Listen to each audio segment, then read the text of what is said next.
En la incesante vorágine de la modernidad, donde la vida se vive a una velocidad vertiginosa, a menudo nos perdemos en la superficie, en la rutina y en la búsqueda de distracciones. Aceptamos verdades prefabricadas, seguimos caminos trazados y construimos nuestras identidades sobre cimientos de arena. Pero en lo profundo de nuestra alma, un eco persistente nos llama a despertar, a cuestionar el tejido mismo de nuestra existencia. Las respuestas fáciles nos ofrecen consuelo temporal, pero solo las preguntas más profundas tienen el poder de transformarnos, de destruir las ilusiones que nos limitan y de reconstruir una forma de ser más honesta y auténtica.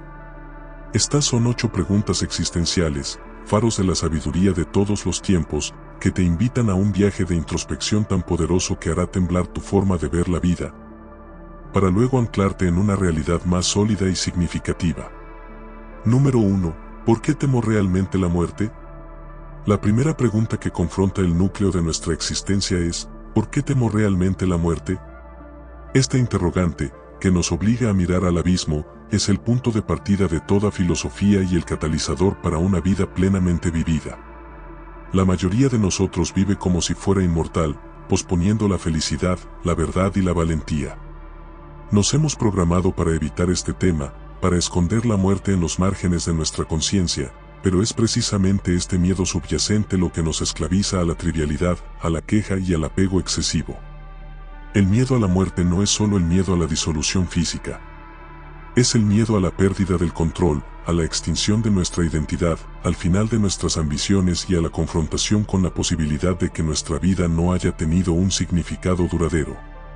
Este miedo se manifiesta en nuestra ansiedad por el futuro, en nuestro apego a las posesiones, en nuestra obsesión por la fama y en nuestro rechazo al cambio. La muerte, en su esencia, es la prueba definitiva de que todo es transitorio. Los estoicos, como Marco Aurelio, se recordaban a sí mismos la omnipresencia de la muerte no para sumirse en la desesperación, sino para infundir urgencia a sus vidas. Él meditaba sobre la transitoriedad de los grandes emperadores, filósofos y guerreros que lo precedieron. Todos reducidos a polvo, sus nombres eventualmente olvidados. Esta reflexión lo anclaba en la humildad y lo urgía a enfocarse en lo verdaderamente esencial, la virtud, el deber y la excelencia de sus acciones en el presente. La muerte no era un final trágico, sino el recordatorio de la urgencia moral de vivir bien. El miedo a la muerte destruye la posibilidad de vivir con autenticidad. Nos hace tomar decisiones basadas en la seguridad, en lugar de la valentía. Nos hace conformarnos con la mediocridad, en lugar de perseguir la grandeza. Al hacer esta pregunta, te obligas a desenterrar los miedos más profundos que te paralizan. Te obliga a confrontar lo que realmente valoras. Si la muerte te llega mañana, ¿de qué te arrepentirías? ¿Qué es lo que realmente importa? La respuesta a esta pregunta, si la vives con sinceridad, destruye la ilusión de la inmortalidad y te libera del peso de las preocupaciones triviales. Te muestra que la verdadera libertad no es la ausencia de la muerte, sino la libertad del miedo a la muerte. Es un llamado a la acción inmediata, a vivir de tal manera que, cuando llegue el final, puedas mirar hacia atrás sin arrepentimiento, habiendo amado cada momento y habiendo forjado un espíritu inquebrantable que no teme al abismo. En la aceptación de nuestra finitud, encontramos el coraje para ser infinitos en la calidad de nuestra existencia. Número 2. ¿Quién soy yo sin mis posesiones, estatus y relaciones? La segunda pregunta que puede demoler tu forma de pensar es, ¿quién soy yo sin mis posesiones, estatus y relaciones? En un mundo donde nuestra identidad está intrínsecamente ligada a lo que tenemos, a lo que logramos y a quien conocemos, esta interrogante nos obliga a apelar las capas del ego que nos hemos construido. Nos invita a un viaje de despojo existencial para descubrir la esencia de nuestro ser, la parte que no puede ser tocada por la fortuna o la desgracia. Nuestra cultura nos ha condicionado a definirnos por lo externo. Soy mi profesión, mi título, mi casa, mi coche, mis likes en redes sociales, mis amigos. Pero, ¿qué sucede cuando la fortuna se vuelve en tu contra? ¿Qué sucede cuando pierdes tu trabajo, tu riqueza o a alguien que amas? Si tu identidad está ligada a estas cosas efímeras, su pérdida te destruirá. Esta pregunta te fuerza a confrontar esa vulnerabilidad. Los filósofos cínicos, como Diógenes de Sinope, vivieron la respuesta a esta pregunta de una manera radical. Diógenes vivía en un tonel, poseía solo un manto y un bastón, y se alimentaba de la caridad. Su elección de vida, aunque extrema, no era un acto de pobreza, sino de una riqueza existencial. Él demostró que la verdadera autosuficiencia y la verdadera libertad no residen en lo que se acumula, sino en lo que no se necesita. Su famosa anécdota con Alejandro Magno, a quien le pidió que se apartara porque le estaba tapando el sol, es el epítome de una mente que no necesita títulos ni riquezas para ser soberana. Esta pregunta es incómoda porque desafía la fantasía del control total. Nos obliga a confrontar la posibilidad de que nuestro valor no sea intrínseco, sino una construcción social. Si el estatus y la reputación son volátiles, ¿dónde anclamos nuestra autoestima?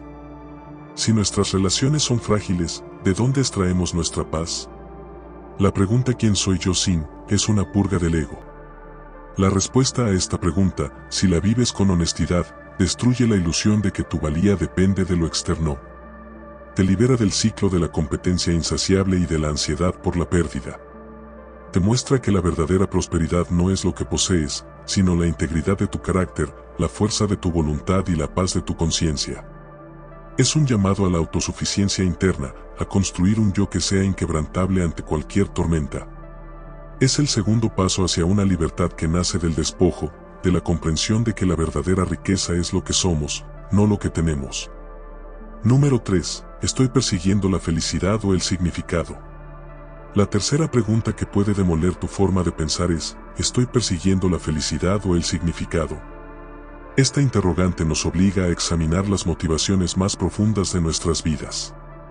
La modernidad nos ha vendido la idea de que el propósito de la existencia es la búsqueda constante de la felicidad, una felicidad entendida como un estado de placer continuo, de ausencia de dolor y de gratificación instantánea.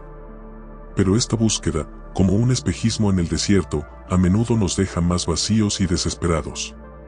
La felicidad, como la concebimos, es un estado emocional que es, por naturaleza, efímero y dependiente de circunstancias externas. Nos sentimos felices cuando las cosas van bien. Pero, ¿qué sucede cuando la adversidad golpea? La mente que persigue solo la felicidad se desmorona ante el dolor. El significado, en cambio, es una fuente de fortaleza que trasciende las emociones. El significado se encuentra en el propósito, en la contribución, en el servicio, en la superación del sufrimiento por una causa mayor. El psiquiatra y sobreviviente del Holocausto, Viktor Frankl, observó en los campos de concentración que aquellos que sobrevivieron no eran los más fuertes físicamente, sino aquellos que tenían un porqué, un significado por el cual vivir. No buscaban la felicidad en ese lugar infernal, buscaban un propósito, una razón para soportar el dolor. El significado, en su forma más pura, es la antítesis de la desesperación. Es el ancla que te sostiene cuando la vida te quita todo. Esta pregunta es incómoda porque nos obliga a cuestionar la narrativa dominante de nuestra cultura. Nos exige confrontar la superficialidad de una vida dedicada al placer y a la comodidad. Nos obliga a mirar más allá de nuestras propias narices y a considerar si nuestras vidas están contribuyendo a algo más grande que nosotros mismos. La mente que solo busca la felicidad es una mente egoísta y, en última instancia, frágil. La respuesta a esta pregunta, si la vives con sinceridad, destruye la ilusión de una vida sin esfuerzo. Te libera del ciclo interminable de la búsqueda de placer y te ancla en un propósito trascendente. Te muestra que la felicidad no es una meta, sino un subproducto de una vida vivida con significado. Es un llamado a la acción, a la contribución, a la búsqueda de algo por lo que valga la pena morir, para que puedas vivir plenamente. Es el tercer paso hacia una libertad que nace de la comprensión de que una vida con significado es la única vida que no puede ser arrebatada. Número 4. ¿Estoy viviendo como el autor de mi vida o como un personaje? La cuarta pregunta que tiene el poder de demoler tu forma de pensar es, ¿estoy viviendo como el autor de mi vida o como un personaje? Esta interrogante nos obliga a confrontar la pasividad de nuestra existencia. Nos pide que examinemos si nuestras vidas son el resultado de decisiones conscientes, de una voluntad activa y de un propósito deliberado, o si somos meros personajes en un guión escrito por otros, por la sociedad, por las circunstancias o por la inercia de la rutina. La mayoría de nosotros vive como un personaje. Nos despertamos, seguimos un guión preestablecido, ir al trabajo, cumplir con las expectativas sociales, consumir, distraernos, y reaccionamos a los eventos en lugar de actuar sobre ellos. Sentimos que no tenemos control, que somos arrastrados por las circunstancias. El miedo nos hace seguir el guión, porque el camino conocido, aunque insatisfactorio, es más seguro que el camino de la autocreación. El filósofo Friedrich Nietzsche, con su concepto del Übermensch, superhombre, nos desafió a convertirnos en el autor de nuestra propia vida. El superhombre no es una raza superior, sino un ideal de la autocreación. Es el individuo que, en un mundo sin un significado preestablecido, tiene el coraje de forjar sus propios valores, de escribir su propio guión y de convertirse en el artista de su propia existencia. Es un acto de profunda valentía existencial, de negarse a ser un personaje en la obra de otro. Esta pregunta es incómoda porque nos obliga a confrontar nuestra propia pasividad, nuestras quejas y nuestras excusas. Nos exige una honestidad brutal. ¿Cuánto de mi vida es realmente mío? ¿Cuántas de mis creencias son realmente mías? ¿Cuánto de mi camino ha sido elegido por mí, y cuánto ha sido impuesto por el miedo o la convención? El sobrepensamiento, en este contexto, a menudo es una forma de rumiar sobre el guión que no nos gusta, en lugar de tomar la pluma y reescribirlo. La respuesta a esta pregunta, si la vives con sinceridad, destruye la ilusión de la inocencia. Te libera de la tiranía de la inercia y te ancla en el poder de la elección consciente. Te muestra que la verdadera libertad no es la ausencia de límites, sino la capacidad de crear dentro de ellos. Es un llamado a la acción, a la responsabilidad, a la audacia de convertirte en el arquitecto de tu propia existencia. Es el cuarto paso hacia una libertad que nace de la autocreación, de vivir una vida por diseño, no por defecto. Número 5. Si mis creencias fueran falsas, ¿cómo lo sabría? La quinta pregunta que tiene el poder de demoler tu forma de pensar es, si mis creencias fueran falsas, ¿cómo lo sabría? Esta interrogante, que está en el corazón del método socrático y del escepticismo, nos obliga a confrontar los fundamentos de nuestro propio conocimiento. Nos pide que examinemos no solo lo que creemos, sino por qué lo creemos, y si estamos dispuestos a someter nuestras verdades más sagradas al escrutinio más riguroso. La mayoría de nosotros construimos nuestras vidas sobre un andamio de creencias, creencias políticas, religiosas, morales, científicas. Las aceptamos sin examen, las defendemos con fervor y rechazamos cualquier evidencia que las contradiga. Esta mente cerrada, atada a sus propias certezas, es una mente que no puede crecer, que no puede aprender y que es vulnerable al dogmatismo. El filósofo Sócrates dedicó su vida a hacer esta pregunta a los atenienses. Se acercaba a los sabios de la ciudad, a los políticos, a los poetas, a los artesanos, y les preguntaba qué sabían. En el transcurso de sus diálogos, descubrió que aquellos que se creían más sabios eran los más ignorantes, y que su propia sabiduría residía en el reconocimiento de su propia ignorancia. Solo sé que no sé nada, decía. Su método era el de la humildad intelectual, el de la disposición a someter cada creencia a un examen implacable. Esta pregunta es incómoda porque amenaza nuestra identidad. A menudo, nuestras creencias son tan fundamentales para lo que somos que cuestionarlas se siente como un ataque a nuestra propia existencia. Nos obliga a confrontar la posibilidad de que todo lo que hemos creído podría ser una ilusión. Nos exige una valentía intelectual de rara magnitud, la de ser un explorador de la verdad, en lugar de un guardián de las certezas. La respuesta a esta pregunta, si la vives con honestidad, destruye la ilusión del dogmatismo. Te libera de la tiranía de las certezas y te ancla en la búsqueda de la verdad, que es un camino, no un destino. Te muestra que la verdadera sabiduría no es saberlo todo, sino estar dispuesto a dudar de todo. Te permite vivir con una mente abierta, con una curiosidad insaciable y con una humildad que te protege de la arrogancia y la ignorancia. Es el quinto paso hacia una libertad que nace del conocimiento, de la comprensión de que la verdad más profunda a menudo se encuentra en el acto de la pregunta, no en la comodidad de la respuesta. Número 6. Si no hay un propósito universal, ¿cuál es el mío? La sexta pregunta que puede demoler tu forma de pensar es, si no hay un propósito universal, ¿cuál es el mío?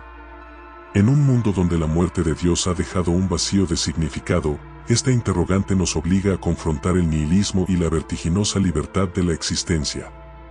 Nos pide que asumamos la abrumadora responsabilidad de ser los arquitectos de nuestro propio propósito, de forjar un significado en un universo que, en su esencia, es indiferente a nuestra existencia. La cultura moderna, al rechazar los grandes relatos y los dogmas religiosos, ha dejado a muchos sin una brújula moral o existencial. Nos sentimos a la deriva, sin un porqué más allá de la mera supervivencia o el placer efímero. Esta falta de propósito es la causa de una gran parte de la desesperación y la ansiedad en nuestra era. Esta pregunta nos obliga a confrontar ese vacío y a asumir la tarea de llenarlo.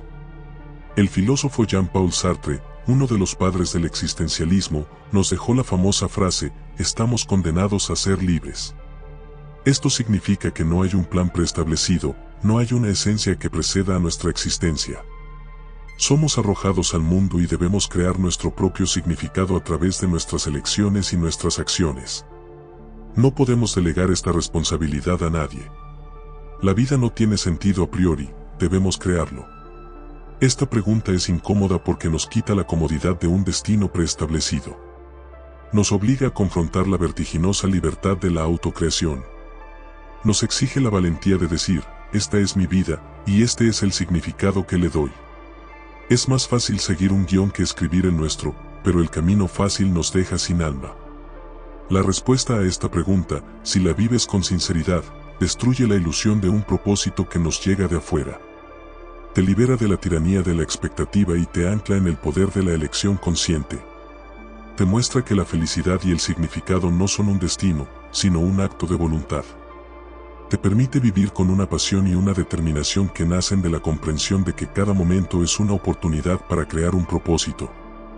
Es el sexto paso hacia una libertad que nace de la autocreación, de vivir una vida por diseño, no por defecto.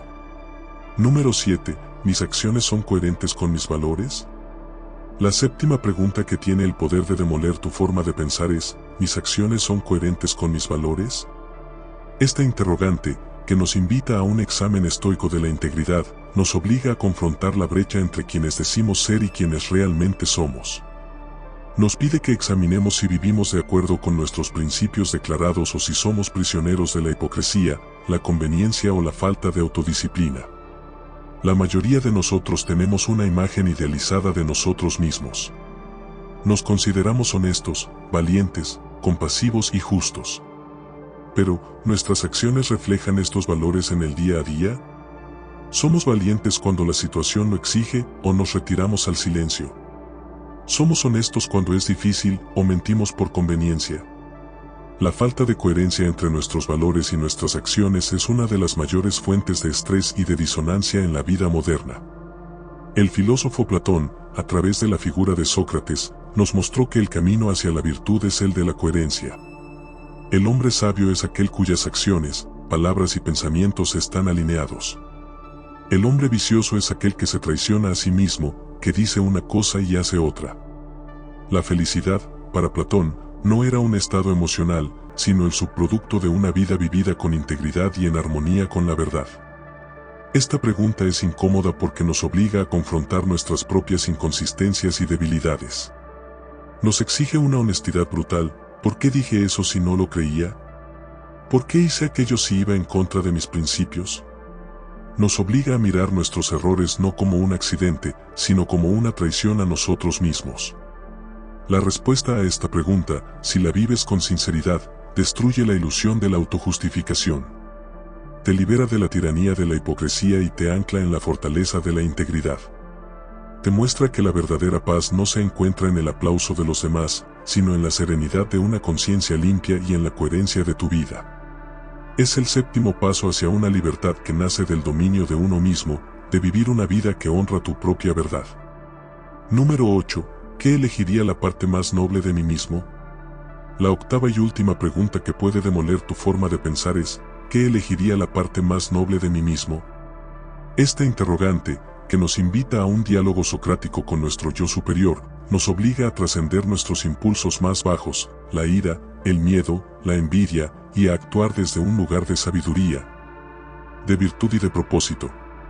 Es el filtro final que nos permite tomar decisiones no basadas en la reacción, sino en la razón y la integridad, un llamado a la acción consciente y deliberada en cada momento. La cultura moderna a menudo nos empuja a reaccionar impulsivamente, a ser arrastrados por nuestras pasiones y apetitos. Si te enfadas, desahógate. Si tienes un deseo, persíguelo sin importar las consecuencias. Si sientes miedo, huye. Pero los antiguos, que veían las pasiones como una forma de locura, nos enseñan a hacer una pausa. Esta pregunta nos ofrece ese espacio, esa fracción de segundo de lucidez que se interpone entre el estímulo y la respuesta. En el momento de la ira, del miedo o de la tentación, nos obliga a detenernos y a consultar con la parte más elevada de nosotros mismos. Piensa en un momento de ira. Tu impulso es gritar, atacar, insultar. Pero si te detienes y te preguntas, ¿qué elegiría la parte más noble de mí mismo?, la respuesta no será el grito.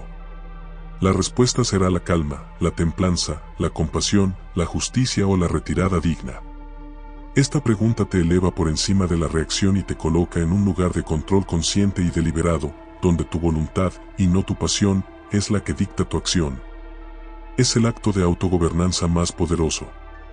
Esta pregunta es incómoda porque nos obliga a confrontar la brecha, a veces abismal, entre quienes somos en nuestros peores momentos y quienes aspiramos a ser. Nos exige una autodisciplina constante y una humildad de reconocer que nuestra parte más noble no es nuestra parte más fácil o más inmediata. Es un trabajo continuo, un compromiso con el perfeccionamiento del carácter. La respuesta a esta pregunta, si la vives con sinceridad, destruye la ilusión de que somos esclavos de nuestros impulsos. Te libera de la tiranía de la impulsividad y te ancla en una fortaleza interior que se construye con cada decisión consciente. Te muestra que la verdadera libertad no es hacer lo que quieres en todo momento, sino querer lo que es correcto y virtuoso, incluso cuando es difícil. Es el octavo y último paso hacia una libertad que nace del dominio de uno mismo, de vivir una vida no por accidente, sino por diseño, un diseño que nace de la parte más noble y sabia de ti mismo. Las 8 preguntas que hemos explorado no son meras ideas filosóficas, son un manual de instrucciones para la vida, un mapa para la fortaleza mental y la paz interior. Nos obligan a confrontar nuestra relación con la muerte, la identidad, la felicidad, el propósito, el conocimiento y la integridad. Al hacerlas y al vivir con sus respuestas, no solo transformamos nuestra mente, sino que destruimos las ilusiones que nos han mantenido pequeños y asustados, para luego reconstruir una vida de significado, de propósito y de paz inquebrantable. La sabiduría antigua nos muestra que la verdadera prosperidad no es una meta que se alcanza, sino un estado del ser que se cultiva a través de la introspección y la acción virtuosa. En un mundo que grita, estas preguntas nos invitan a escuchar el susurro de nuestra propia razón, a construir un castillo inexpugnable en el silencio de nuestra mente. La sabiduría está a tu alcance. La elección es tuya. ¿Estás listo para iniciar este viaje, para hacerte estas preguntas y para vivir con la audacia de sus respuestas?